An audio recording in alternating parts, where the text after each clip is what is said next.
What is going on, guys? In today's video I will show you the top 3 best mage builds in POE of Exile 2 0.3 update. So in this guide I will give you a quick overview of each setup, then I will explain what skill gems and upgrades should you focus on, then as well we'll see what is the best gear and how to get it, and then finally we will go over the passive skill tree, the stats, skill rotations, and even what atlas passive should you use, so we would be able to get the highest damage possible and much more. And remember, if you want to try any of these builds out, then check my links in the description.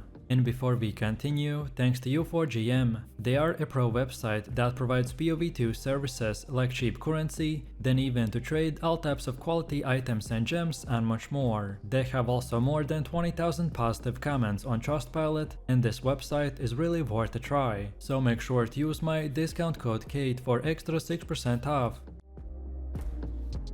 This is a Chaos Lich build that focuses on combining Essence Chain and Contagion together to create a devastating spread of damage over time while summoning Dark Effigy for totems to annihilate bosses and tough rares. Essence Chain serves as your primary single target tool, dealing high chaos dot damage that scales with every investment, while Contagion will spread that damage across the entire packs, chaining from monster to monster until the screen is wiped clean. The Dark Effigy amplifies single target damage by multiplying projectiles based on the number of active dots, which makes it incredibly strong for the boss encounters. What makes the build exceptional is how well-rounded it is. Offensively, it delivers one of the best sustained chaos dots in the game, without relying on complicated rotations, and then defensively, the Lich Ascendancy provides a massive energy shield pull, while the Soulless form converts life regeneration into the mana regeneration, giving your build almost unshakable sustain. The Eternal Life locks your health in a place with the energy shield, while mitigating damage and creating a near constant safety buffer. Then also we get additional tools like the Ravenous form for the poison effects, and the Desecrated Focus mod for the extra spell totems enhanced by the Dark Effigy's power, while thoughtful stat allocations and defensive layers will ensure that this build is safe, efficient and highly scalable. So in short, this Chaos Witch build will clear maps very fast, melt bosses and survive in the fights that would destroy other Chaos builds. So let's take a look at our skill gems, which is the heart of this build. Essence Chain is the core of this setup by providing sustained chaos damage that scales over time. Paired with the Contagion, it creates the signature screen-wide chain reaction by turning just 2 casts into a wave of destruction that spreads automatically across the enemy packs. While clearing speed may be slower than some projectile-heavy setups, the payoff is enormous, as enemies will slowly melt in sequence. Then for tougher targets, the Dark Effigy totem takes the spotlight.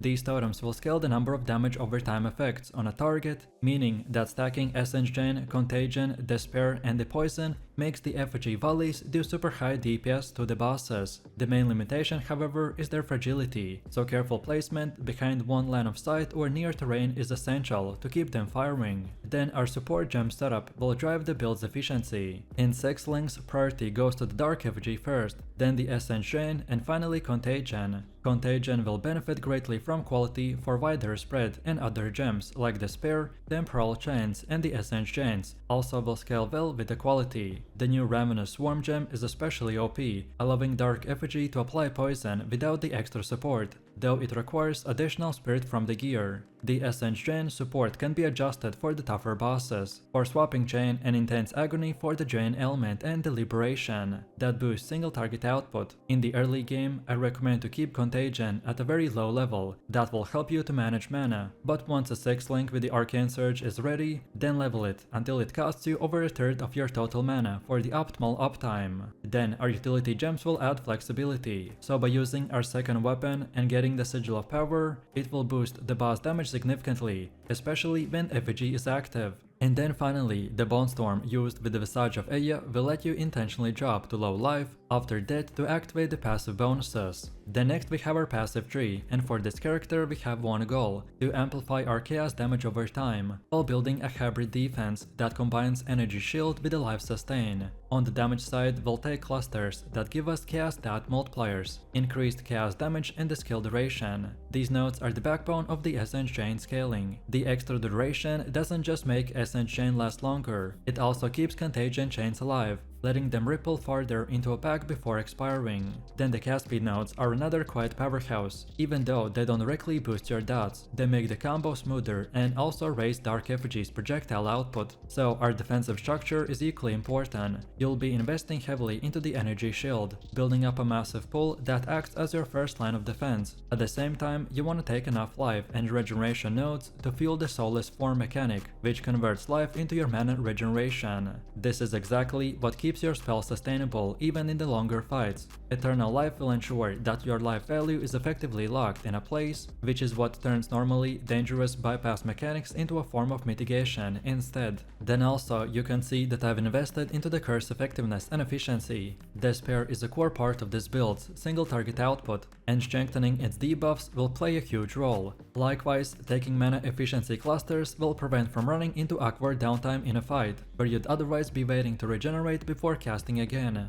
The next up, gearing priorities are straightforward but important. The Azarus Disdain is the standout unique for this build. It synergizes beautifully with the Leech Ascendancy, and is so impactful that you'll want to pick up a corrupted version with 2 sockets as soon as possible. Then from a defensive standpoint, the first step is capping resistances, so including chaos resistance at around 60% or higher. After that, securing an amulet with the 30 spirit is key, so you can fit all of your reservation skills. Energy shield chest pieces are your next big upgrade. The Vape Shaper works fine for the budget, but eventually you'll want either way a Vile Robe for the raw energy shield, or a Flowing Raiment if you need a mana regen to balance things out. For the offense, the gem level scaling is king, so prioritize plus chaos spell levels on your wand, then also plus to all spells on your amulet, and plus 2 spells on your focus. And then after the gem levels, the cast speed or the chaos damage also become important. Wands that roll gain extra lightning as chaos are particularly fun, since they enable shocks through the effigy projectiles. Mana regeneration becomes crucial as the gem levels will rise. Rings are the ideal slots for this, and the dream setup is to pair it with the life, cast speed, and the chaos damage, and even strong suffixes like resistances, attributes, or even mana regen. Then for anointing, Reverberation is an excellent and affordable choice to boost the contagion spread radius. Later, if you want more focus on single target or the defenses, the nodes like the Spiral into Insanity or the Calibration are worth considering.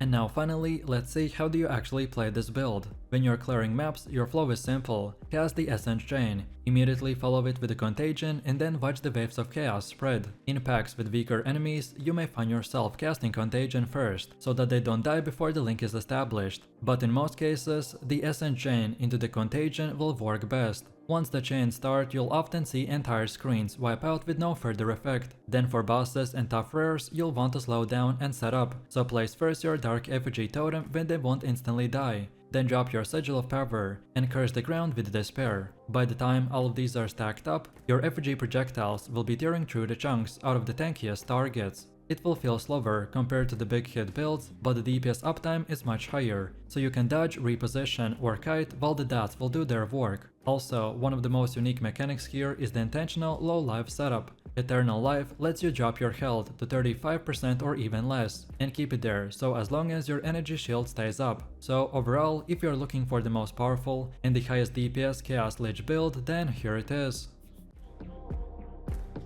This one is an absolute monster of a build, and what makes it a standout is that this is not your traditional minion army build, where you hide behind a wall of skeletons and zombies while waiting for them to do the work. Instead, this build combines the raw destructive force of the storm magic with the army of the empowered minions, curses, and defensive layering. That makes you feel like both a commander and a caster at the same time. The campaign experience with this character is incredibly smooth. Early on we use a combination of the flame wall and the skeletal snipers, and then you transition into the raging spirits as your first taste of the proper minion army. By the time that you reach the first interlude, then the build completely evolves into a massive minion army build. These minions don't just add damage, they will shock enemies, debuff resistances, and reduce incoming damage. It's pretty much like a small ecosystem of summons, each one contributing to your survival and the offense in different ways. And then defensively, the Storm Mage build will make the excellent use of energy shield stacking, black chance, and the energy shield recovery. You're also able to apply crippling debuffs to the enemies with the curses and exposure, which effectively doubles our defense, since the monsters will spend less time alive to actually hit you. So let's take a look at our skill gems and the transitions that we need to make.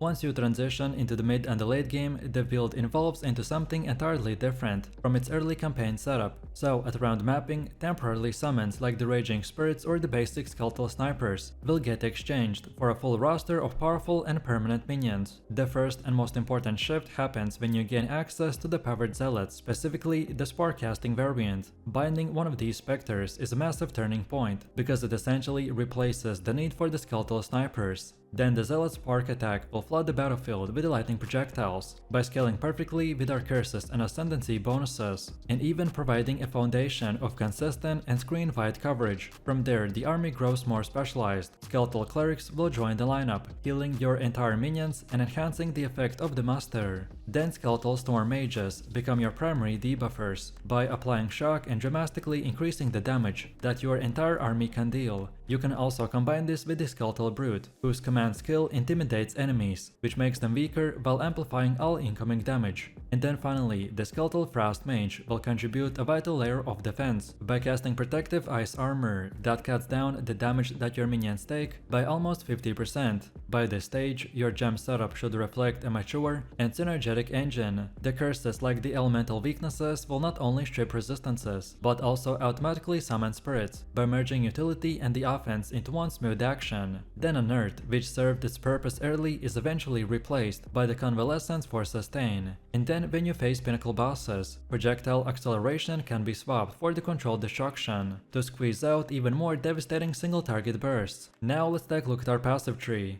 which is built to balance attribute requirements, minion scaling, and the energy shield defenses. Early in the campaign, you focus on picking up enough strength, dexterity, and intelligence to meet the gem and the gear requirements. And after that, the rest of the points should be directed into the strength, which naturally increases your survivability. The key early nodes include the Growing Swarm and the Restless Dead, which improve your minions' damage, defenses, and revive mechanics, by ensuring that they always are present in the combat. The Crystalline Flesh will later bolster your own durability with additional layers of defenses. Then Profane Commander becomes especially important once you begin running with multiple curses, as it extends the radius of your presence aura, while also granting you additional spirit to summon more minions. Then Relentless Fallen is another crucial cluster, which ramps up your minion damage and their movement speed, making them more aggressive and ensuring faster clear speed. Once you reach the post-campaign and enter mapping, your priorities will shift. The tree expands into heavier investment into the maximum energy shield and recovery nodes, allowing you to sustain far more punishments while continuing to scale the minion damage. Respecs are then expected during this phase, but the padding is clear and easy to follow. Then for Amulet instills, the Essence Infusion is the recommended choice, since it's cheap and grants additional intelligence alongside increased recharge rate. But then later, when your build is more developed, then the Warlord Leader becomes more premium option, by offering significant power once you can afford it. Next, let's move into the gear. Your early goal is to cap all the resistances and meet attribute requirements. From there, we prioritize items that add levels to all minion skills. A scepter, helmet, or amulet with this modifier is invaluable because it passively scales the damage of your entire army. A stoic scepter is fine alternative if you cannot find a rattling scepter. As you move into the endgame, you want to look for gear with increased spirit and the flat spirit bonuses. These will allow you to summon more minions simultaneously, which is a direct multiplier for your damage output. The energy shield becomes your next priority, stacking it across body armor, boots, helmet, gloves, and the amulet to form the defensive backbone of the build. And eventually in the late game, you want to transition into using uniques like the Prism Guardian for the block chance, Darkness Enthroned for the socket power, and the Venter's Gamble for the spirit gain from the rings. For offensive scaling, your absolute best modifier is plus levels to all minion skills, followed closely by the spirit modifiers, increased cast speed, and crit chance or the multipliers for your minions. And then for defenses, you want to prioritize cap resistances, maximum energy shield block chance, and even increased energy shield recharge rate.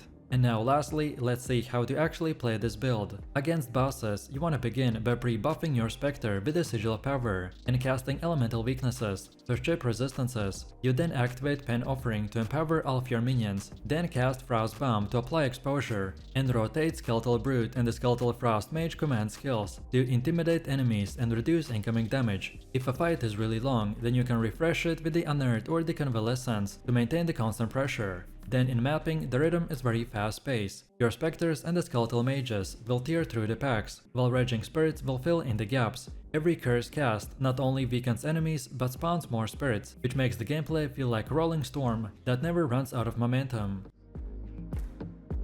So this build is absolutely powerful because the demon form got a massive buff in this patch. Not only can you finally use it with the weapons, but now your demon flame stacks now give more spell damage instead of just increased. This little change may not sound huge on paper, but trust me, it transforms the demon form, so now he can delete maps and bosses in seconds. At its core, this build is a lightning caster that just uses the demon form as a damage booster. By channeling spells like the Arc, Spark or the Ball Lightning, you supercharge their output through the demon's form bonuses, so flat levels to all of your spells, insane cast speed and scaling stacks of the demon flames that provide more damage multipliers. That means every single cast will become more destructive the longer you fight, and with the proper sustain, you can keep this form active 24/7. When it comes to bosses, the demon form shines even brighter. The Ball Lightning and the Lightning Warp will work together to create overlapping storms of projectiles, while the shock multipliers and penetration modifiers will make sure that no enemy can withstand the barrage.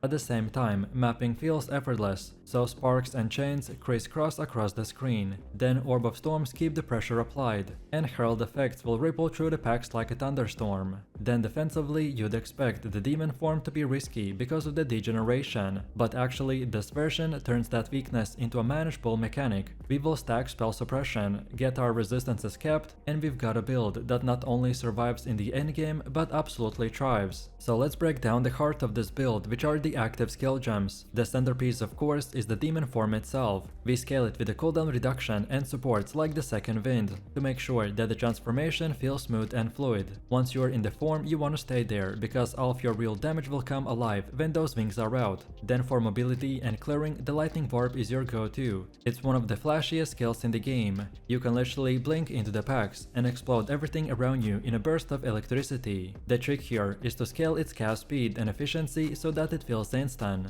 And once set up properly, you're not just teleporting, you're actually chaining across the maps in seconds. Then next, the Ball Lightning is your primary nuke, and this is where the demon form really shows off. With supports like the faster casting, critical strike scaling and the projectile modifiers, each ball turns into a rolling orb of devastation. Then against bosses, the stacking multiple orbs with a VAR position will cover them in a constant overlapping hits, and against packs, the sheer density of the bolts will make it impossible for anything to survive. The Orb of Storms will serve as a secondary anchor, so drop it in a fight and continuously apply exposure while zapping around the enemies. This not only adds free damage but also ensures that your critical strikes feel consistent. We also make use of the Lightning Condiant through the cast on critical setup. Every crit will chain into additional bursts, by boosting your damage output even further. It's incredibly satisfying to see the entire screen light up with the synchronized detonations. Then for sustain, you rely on gems like the Clarity and Vitality to help counterattack the demon form's life drain.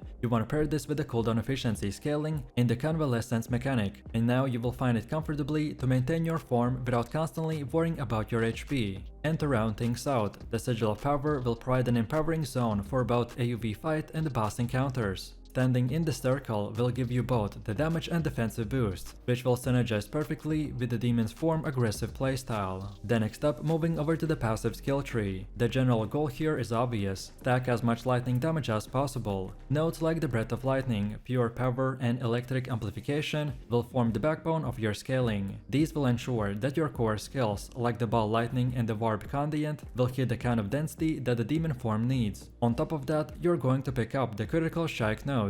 The crit not only pushes your baseline damage higher, but it also fuels the cast on critical setups to make your Lightning Condiant detonate like crazy. The synergy is beautiful once it all comes together. A key keystone you'll be taking is the Anchor of the Storm. This grants you a massive buff when your anchor is active, but it does come with a trade-off. You only need to deal lightning damage. That's not a problem for this build, since everything in your kit is pure electricity anyway. Just make sure to avoid items with a straight physical or elemental conversion, as that could mess with it. Then defensively, we will focus into Energy Shield Sustain. Faster recharge start and increased recharge rate will keep your energy shield coming back quickly between the bursts of damage. Combine this with the convalescence mechanic and this makes your defenses surprisingly steady, especially once paired with the regen gear. Overall, this tree is made to progress naturally through. You get your early damage multipliers, stack in crit chance as gear improves, and then round things out with the Energy Shield Sustain. Next up, let's talk about the gear. For offense, your weapon is everything. You can either way go with a staff or a wand and a focus. And you want to prioritize stats like the plus levels to spell skills, with plus 6 being the dream,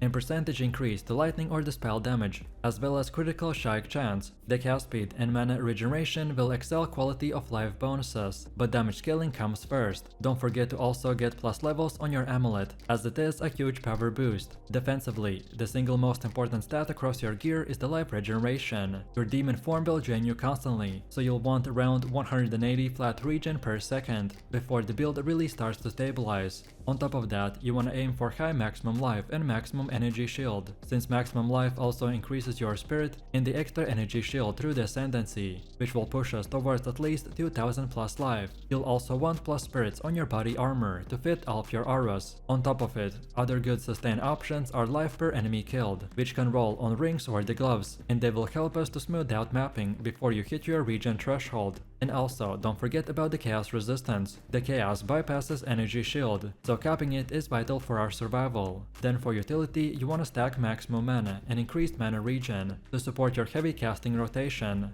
Around plus 50 spirit is mandatory as well, so you want to prioritize that on your amulets or armor. And finally, the cast speed round things out by making the entire build feel battery smooth. The gearing priority here is simple: secure a strong weapon first, then lock your sustain through the regen and the chaos resistance, and then polish off your setup with the spirit, cast speed, and defensive stacks. And now finally, let's see how to actually play this build. The gameplay loop is insanely fun. For clearing, you'll want to warp through the max by using the lightning warp, and chaining across the screen in the flashes of electricity, while the ball lightning will follow up with the rolling waves of devastation. It feels like you're just using 2 skills, and blinking from pack to pack by detonating them as you arrive. And then against bosses, your setup gets a little more deliberate. Start by dropping the sigil power to empower the area, then place down a couple of orb of storms for exposure and the steady debuffs. Once that's set, you want to weave in together the ball lightning plus the lightning warp by creating overlapping storms of projectiles, while simultaneously warping through them for the bonus explosions. If you made this build properly, then bosses will barely last long enough to respawn. The demon form itself should always be active. You will notice that stacks will climb almost instantly as you transform,